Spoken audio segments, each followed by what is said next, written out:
cartas que al día siguiente de escogerla, el señor Martínez Pozo advirtió que era una Cámara de Cuentas con una independencia relativa. Y más o menos insinué por qué lo decía y después dije otras cosas. Ya sabemos que fue un fiasco, una irresponsabilidad absoluta, porque de antemano ya quienes intervinieron en esa escogencia sabían que ahí iban cosas que no iban a operar. Pero bueno, esa es parte de la temática que tenemos para el día de hoy. Hay algo con relación a Ucrania que surgió en el día de ayer. Ucrania, Rusia, cuando se habló de los ataques por drones al Kremlin, que supuestamente provenían de Ucrania. Yo realmente he dejado a un lado desde hace tiempo los comentarios que tienen que ver con la guerra en Ucrania, influido sobre todo por algo que plantea Immanuel Kant. Dice Immanuel Kant que en la guerra ninguna de las partes puede ser declarada enemigo injusto. Es decir, que después que se inicia una guerra, ninguna de las dos partes puede ser declarada enemigo injusto, sino que el resultado entre ambas partes decide de qué lado está el derecho. Eso lo dice Immanuel Kant, el filósofo alemán Immanuel Kant. Entonces, hay que ser sumamente cuidadoso porque todo es parte de la guerra. La información es parte de la guerra y las cosas que de ambas partes se plantean también son parte de la guerra. Y uno no tiene de inmediato los instrumentos para determinar dónde está la verdad. Y entonces lo que ocurre en esos casos es que uno la termina buscando en función de sus preferencias. Si a mí me gusta más la verdad de Rusia, pues de ese lado está la verdad. Si me gusta más la verdad de Ucrania, Estados Unidos, de ese lado está la verdad. Y entonces hay una cosa que yo tengo clara y trato más o menos de apegarme a ella, y la he citado muchísimas veces. Cuando le he hablado de Pat Moynihan, aquel político estadounidense, demócrata, que decía en relación con el rol de quienes hacemos este trabajo de opinión. Él decía, y yo siempre me he guiado por eso de Pat Moynihan, que todos tenemos derecho a nuestras propias opiniones, que a lo que no tenemos derecho es a nuestros propios hechos. Es decir, yo no tengo derecho a alterar una realidad o a crear una realidad para entonces adaptarla a mi opinión. Yo tengo que construir mi opinión sobre la base de la realidad que está dada, o más o menos de la lectura que tengo de la realidad que está dada, sin el propósito expreso de alterarla.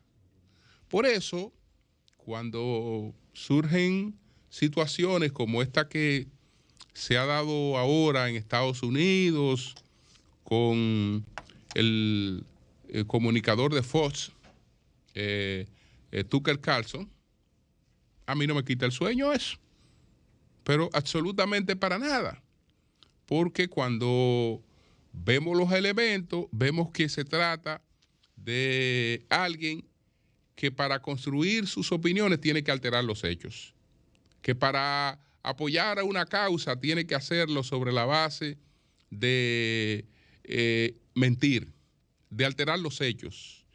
Y eso yo no se lo hago a nadie. Yo no se lo hago a nadie, porque yo no apoyo causa en función de cómo está el mercado en el momento. Yo no apoyo a fulano o a perencejo porque saque la mano y vea que tiene en estos momentos posibilidades frente al otro que tiene menos posibilidades. No, yo no he hecho eso nunca. No he hecho eso nunca. Si asumo una causa y la identifico frente a la gente, lo hago en función de que yo entiendo que esa causa es la mejor independientemente de cuál sea el posicionamiento que tenga en el mercado. Independientemente de eso. Entonces, por lo tanto, yo no tengo necesidad de alterar una situación de mercado para construir una posición. Entonces, eso no me quita el sueño. No me quita el sueño porque estamos hablando de parámetros totalmente distintos. Si usted, porque está con una causa, miente o incluso expresa opiniones que no son las opiniones realmente que usted comparte. Si usted frente a un micrófono no es otra cosa que un personaje que habla de cosas que no son realmente las que usted siente, y eso es otra cosa. Ya eso es otra cosa. Pero los que conocen a uno saben que lo que yo pienso aquí delante de ustedes es lo que pienso cuando no estoy delante de ustedes.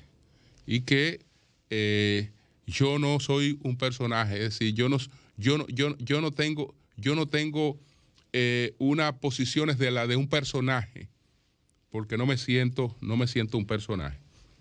Entonces, todo esto para comentarle esto que se produce ayer y por lo tanto manejarlo con cuidado. Rusia dice que esos ataques fueron de Ucrania.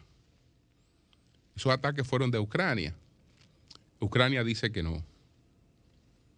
Ucrania dice que no. Dice Zelensky categóricamente lo siguiente. El presidente Zelensky dice: no atacamos a Putin ni a Moscú. Peleamos en nuestro territorio. Yo creo que así debe ser. No estoy diciendo que así sea. No estoy diciendo que así sea porque estamos en una guerra. No creo que todo lo que pueda salir de Ucrania lo controle exactamente Zelensky cuando hay también otros elementos.